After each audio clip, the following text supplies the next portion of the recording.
Assalamualaikum warahmatullahi wabarakatuh. Alhamdulillahi wa kafa, wassalatu wassalamu ala habibina al-mustafa, amma ba'du. Selamat berjumpa kembali dengan saya Muhammad Sofwan Johari di channel YouTube saya Sofwan Johari. Channel yang lebih banyak memfokuskan pada kajian-kajian fikih bisnis, ekonomi, dan keuangan. Pada kesempatan kali ini saya ingin berbicara tentang kecerdasan finansial. Ya. Mungkin ini tidak termasuk bagian yang populer di dalam kitab fikih muamalat. Ya, mungkin tidak ada ya. Tapi ini saya masukkan ke dalam bab masalah keuangan, ya, keuangan syariah. Jadi bagaimana orang Islam memiliki kecerdasan dalam bidang keuangan. Jadi saya akan berbicara tentang hal yang sering dibahas oleh para ulama ya, tapi saya nggak tahu ini masuk fikih muamalat atau bukan, tapi sering dibahas ya, yaitu tentang mana yang lebih afdol. Al-Ghaniyus Syakir atau Al-Fakirus Sobir. Mana yang lebih afdol? Orang yang kaya tapi bersyukur, ataukah orang miskin tapi yang sabar? Nah, jadi ya, pada umumnya, umat Islam di Indonesia, khususnya para ustadz, itu lebih banyak memotivasi kepada umat Islam agar menjadi orang yang sabar. Miskin sabar, fakir sabar itu lebih baik daripada orang yang kaya tapi bersyukur. Kenapa? Banyak di antara mereka menyatakan bahwa karena ada hadis-hadis yang menjelaskan bahwa orang kaya itu nanti masuk surganya belakangan. Jadi mendingan jadi orang miskin yang sabar.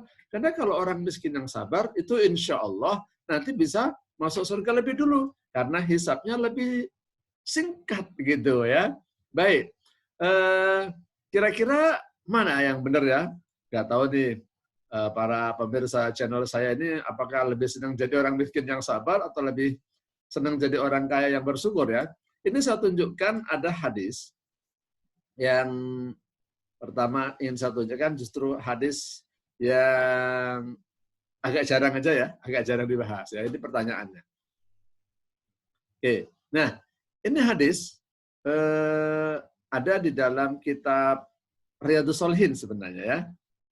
Aslinya dari Sahih Muslim. Hadisnya begini. Oke, kita lihat. An Abi Hurairah radhiyallahu anhu anna fuqara al-muhajirin atau Rasulullah sallallahu alaihi wasallam faqalu dhahaba ahlu dhuthur bid-darajatil ula wan na'imil muqim faqala wa ma dhaka faqalu yusalluna kama nusalli wa yasumuna kama nasum wa yatasaddaquna wa la natasaddaq dan terus. Enggak usah dibaca semuanya, enggak cukup benar ini ya. Intinya bahwa orang-orang fakir dari muhajir itu datang kepada Rasulullah. Mereka dalam tanda kutip komplain atau mengeluh, ya Rasulullah, enak dong orang-orang kaya. Orang-orang kaya itu mereka punya derajat yang tinggi dan punya nikmat yang banyak. Kok bisa begitu? Kenapa emang? Orang-orang kaya itu enak Rasulullah. Mereka sholat seperti kita, mereka puasa seperti kita, ya. Mereka juga apa istilahnya ya? Kita puasa, mereka puasa. Kita sholat, mereka sholat. Tapi nih, ada yang beda ya Rasulullah. Mereka bisa bersedekah dan kita tidak bisa bersedekah. Mereka bisa memerdekakan budak dan kita tidak bisa memerdekakan budak. Akhirnya Rasulullah bertanya, mau enggak saya kasih tahu kalian? Ada amalan yang kalau kalian bisa mengamalkan, tidak ada orang yang lebih baik dari kalian. Kecuali orang itu melakukan hal yang sama dengan kalian. Apa itu ya Rasulullah?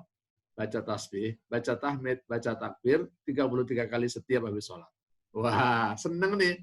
Orang-orang fakir muhajirin senang dapat amalan yang kira-kira bisa menandingi orang-orang kaya gitu ya dari sisi pahalanya. Kita walaupun miskin tapi insya Allah pahalanya bisa ngejar orang-orang kaya. Senang mereka. Ya. Tapi dilanjutkan hadisnya, faraja'a fuqara'ul muhajirin ila Rasulillah. Akhirnya suatu saat orang-orang muhajirin balik lagi kepada Rasulullah. Faqalu sami'a ikhwanuna ahlul amwal bima fa'alna fa'alu mithlahu. Ya Rasulullah, kenapa lagi? Hadisnya bocor ya Rasulullah. Hadisnya bocor gimana? Itu orang-orang kaya melakukan apa yang kita lakukan, baca tasbih, tahmid, dan takbir, subhanallah, alhamdulillah, Allah Akbar. Ya Allah, ini orang-orang kaya niru amalan kita juga. Akhirnya kan kita kalah lagi ya Rasulullah. Akhirnya apa jawab Rasulullah? Dzalika fadlullah yu'tihi may yasha.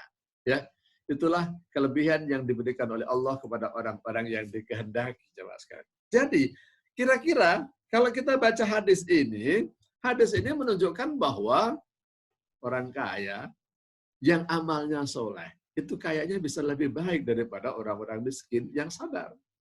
Sekali lagi, ya memang para ulama berbeda pendapat tentang hal ini ya. Mana yang afdol? Orang yang miskin sabar atau orang kaya yang bersyukur. Syukur itu artinya menggunakan kenikmatan yang dianugerahkan oleh Allah kepada orang itu sesuai dengan aturan, sesuai dengan keinginan Allah. Itu namanya syukur ya. Syukur itu artinya terima kasih. Ini di depan saya pas ada gelas ya.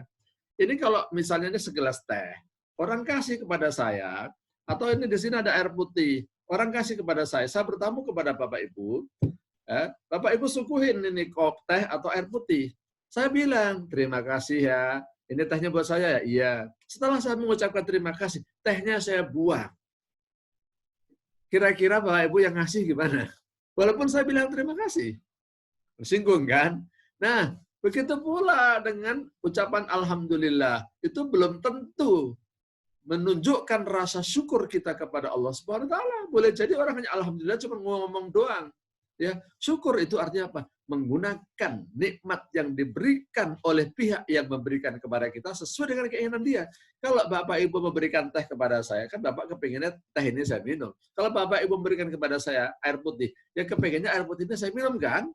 Jangan sampai saya siramin ke Bapak, jangan sampai buang kan? Bapak tersinggung dong. Capek-capek buatin teh, capek-capek ngambil air putih, dibuang begitu saja. Apalagi buat nyiram dia. Nah, begitu pula dengan syukur pada Allah Subhanahu wa taala.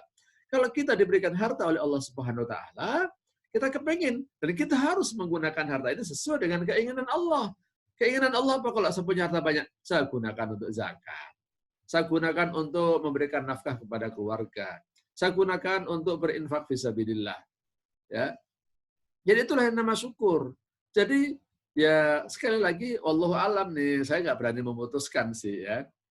Tapi setidaknya dari video ini saya ingin membuka pikiran ya para netizen atau orang-orang yang melihat video saya, nggak mutlak sih menurut saya orang fakir itu lebih baik daripada orang yang kaya tapi bersyukur.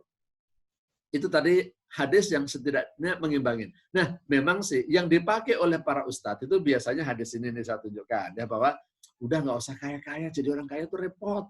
Nanti masuk surganya belakangan nih saya tunjukkan hadisnya ya. Ini hadis penyeimbang. Nah, nih. Nah, jadi di hadis yang lain tentang orang kaya dan orang miskin ini begini nih ya. Mana nih, saya mulai dari mana supaya cepet nih. Inna fuqara al-muhajirin yasbiquna al-aghniya yaumal qiyamah ilal jannati bi arba'ina kharifan. Qalu fa inna nasbiru la nas'alu syai'an. Bahwa sesungguhnya fuqara'ul muhajirin, orang-orang fakir muhajirin itu mendahului orang-orang kaya pada hari kiamat dalam masuk surga dengan jarak 40 musim. Jadi hadis ini menjelaskan bahwa orang-orang fakir itu masuk surganya lebih duluan daripada orang-orang kaya. Tapi kalau saya pahami hadis ini kan sama-sama orang muhajirin ya. Orang-orang yang tingkat keimanannya luar biasa. Jangan kita bandingin dengan mereka dari sisi keimanan. Ya. Saya nggak berani lah bandingin saya dengan orang muhajirin. Jauh lah, ya, baina sama wasumur. Nah, dalil lain yang sering dipakai orang bahwa orang miskin itu lebih baik daripada orang kaya. Kenapa? Orang miskin lebih duluan masuk surga. Ada hadis lagi ya, peluang probability orang miskin masuk surga itu lebih besar. Berdasarkan hadis ini. Itola'tu fil jannah fara'aitu akthar alihal fuqara wa tola'tu fil nar fara'aitu akthar alihan nisa. Ya. Rasulullah Shallallahu alaihi wasallam dipertunjukkan kepada beliau surga. Ternyata kebanyakan penduduknya itu adalah orang-orang fakir. Sedangkan di neraka itu kebanyakan penduduknya adalah wanita. Tuh. Gimana nih? Aneh kan? Jadi ketika Rasulullah menjelaskan kebanyakan penduduk surga itu adalah orang-orang fakir. Bukan berarti kebanyakan penduduk neraka orang kaya itu kan. Ketika Rasulullah menjelaskan kebanyakan penduduk neraka itu wanita, tidak berarti bahwa kebanyakan penduduk surga itu adalah pria. Nah, ini kan sebenarnya sesuatu yang menggelitik juga, perlu dikaji juga tuh ya.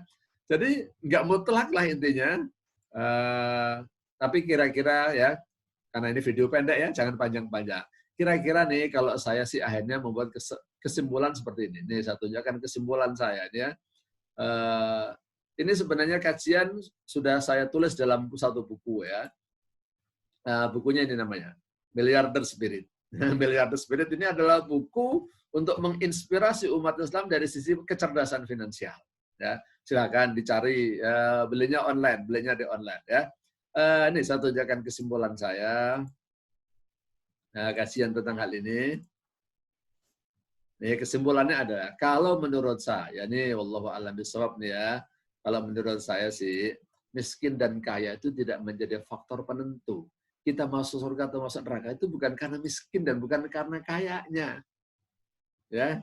Jadi kalau ditanyakan mana afdal orang kaya apa afdal orang miskin, menurut saya sih ya nggak jadi ukuran. Tergantung pada amal perbuatan kita menggunakan kekayaan itu dan menghadapi kemiskinan itu. Tapi kalau saya disuruh milih nih, ya saya sih mendingan milih jadi orang kaya yang bersyukur aja kalau disuruh milih, ya.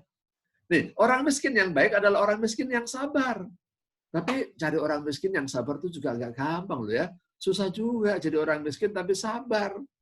Ibadahnya tetap bagus, puasanya, ya, kewajiban-kewajiban terhadap keluarganya, kewajiban terhadap orang tua, kewajiban terhadap tetangga. Untuk memenuhi semua itu susah juga biasanya.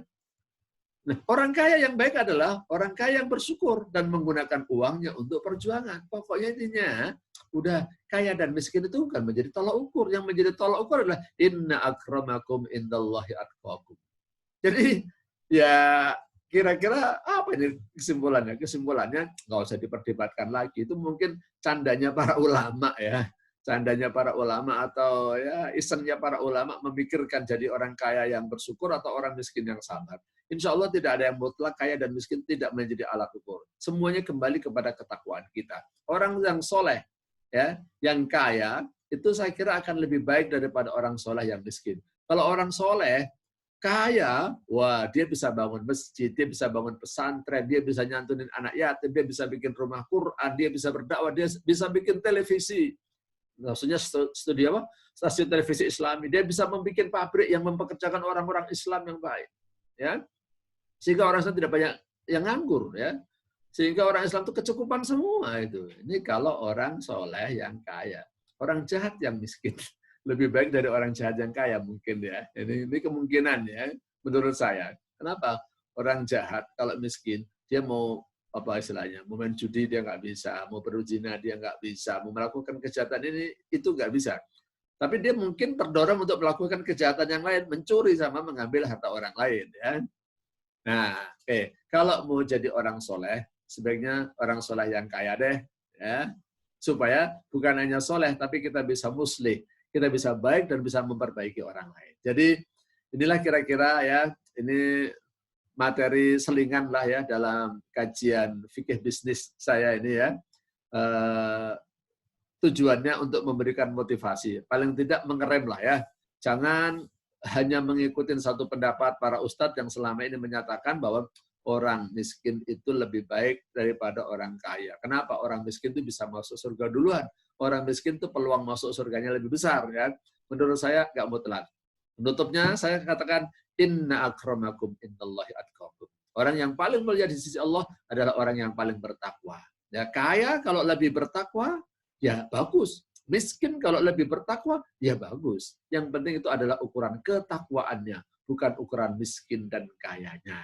Mudah-mudahan Allah Subhanahu wa taala membimbing kita semua menjadi orang-orang yang bertakwa dengan kondisi kita kaya ataupun miskin, yang penting kita jadi bertakwa. Tapi syukur alhamdulillah kalau Allah menganugerahkan kepada kita kekayaan yang banyak, yang halal, yang bisa membuat kita semakin dekat kepada Allah Subhanahu wa taala. Demikian yang bisa saya sampaikan, mudah-mudahan bermanfaat. Kurang lebihnya saya mohon maaf. Wallahu a'lam bishawab. Assalamualaikum warahmatullahi wabarakatuh.